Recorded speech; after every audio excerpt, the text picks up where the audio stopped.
Well, really, the development of the middle class is going to be the cornerstone of my legislation.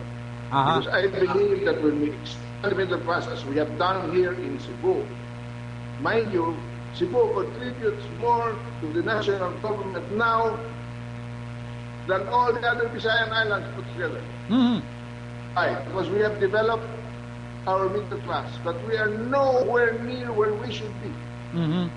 Nagtataka sila kung bakit over such a short period of time, the number of voters in Cebu grew from 1.8 million to almost 2.5 million. But dumami agad. It's not Cebuanos. It's our neighborhood. The people from Mindanao, even from Luzon, that have come and migrated, because the jobs are here. But we cannot carry the nation. We cannot carry the nation. We should let other provinces develop as we have. And it's the key, yung susi ng progress is the development of the middle class. Yes. And graduating the so-called poor into the middle class. Would you be open to the idea, former Governor Emilio Osmeña, of SSS funds and GSIS funds being loaned to their members who would want to engage in small enterprises, in small businesses to augment their incomes? Absolutely, that's what I'm talking about.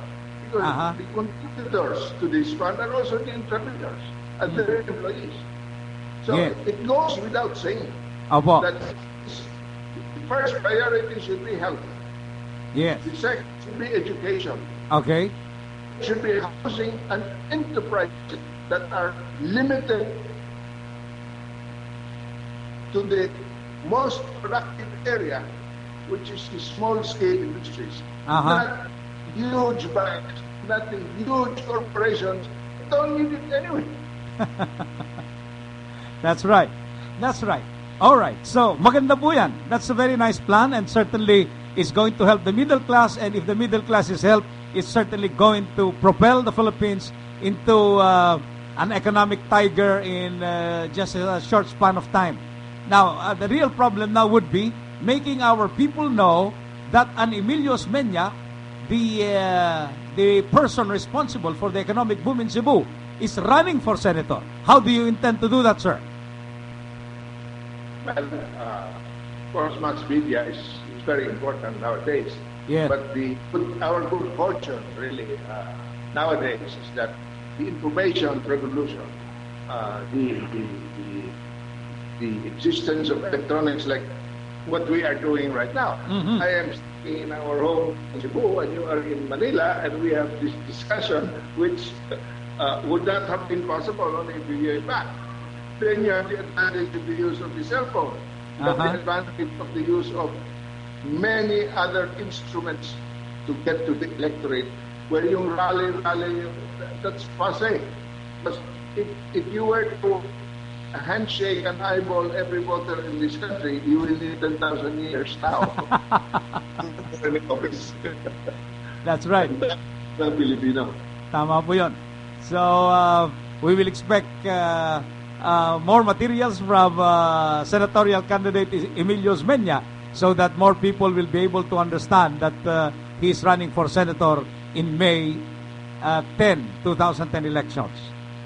Okay, let's go down some of the concepts I wish to bring about tonight. Number one, free college education.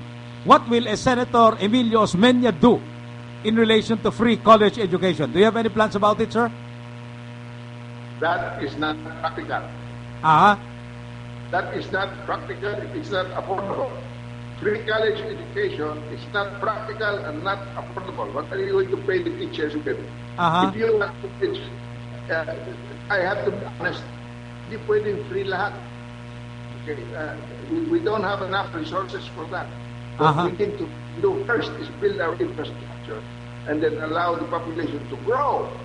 Allow the population to grow, because contrary to the Western dictates of trying to limit our population growth, I believe that you have to create critical mass in order for the economy, create a market big enough in order for the economy to move forward like India and China are now doing.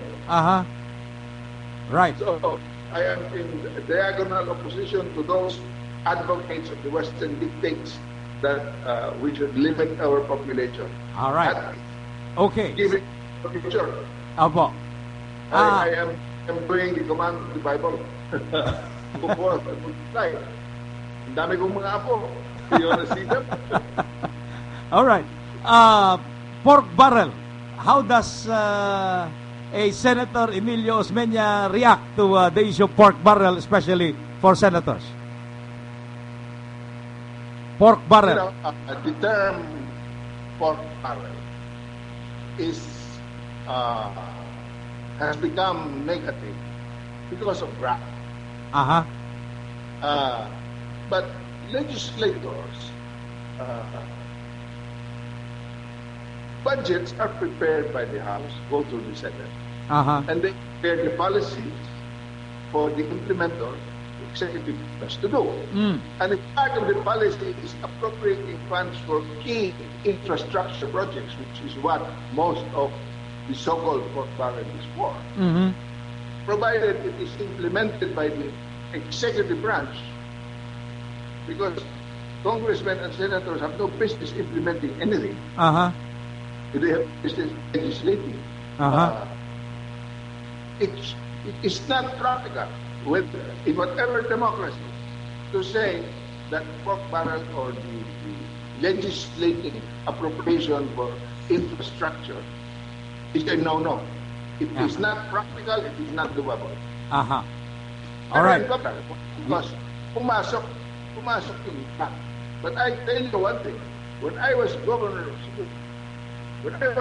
Cebu, the budget I inherited was 64 million, and after issuance of the first and only successful bond issues any local government has ever done, I increased the budget of the province of Cebu to over 1 billion each year successively for my 4 years.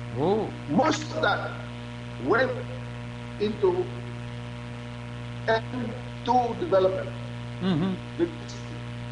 In other words, infrastructure that allowed travel between one point to another to reduce travel time, and therefore, this is a little complex. I hope you will understand.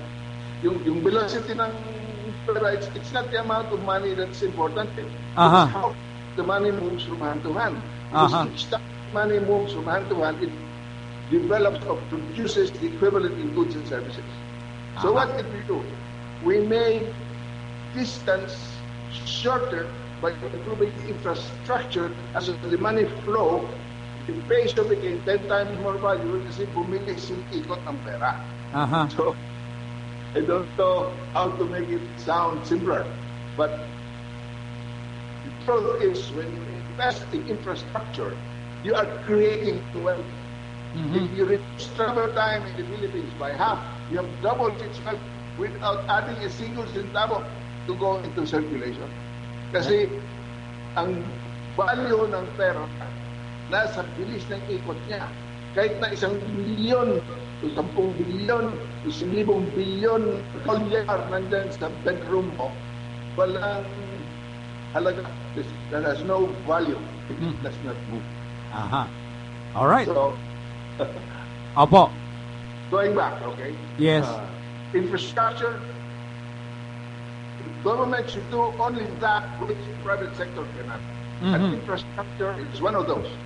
And infrastructure is so important because that was the key to the development of Cebu and creation of the middle class that now exists here.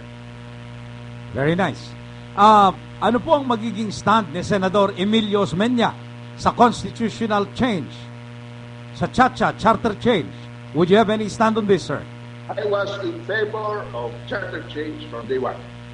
Not because I wanted to perpetuate somebody in Malacanang, but because I really believe that government in the Philippines was best when we had a unicameral form under my grandfather for 16 years, head of state, Sergio Osmeña Sr. We have never had it better. Pantay-pantay rin ang yes. ang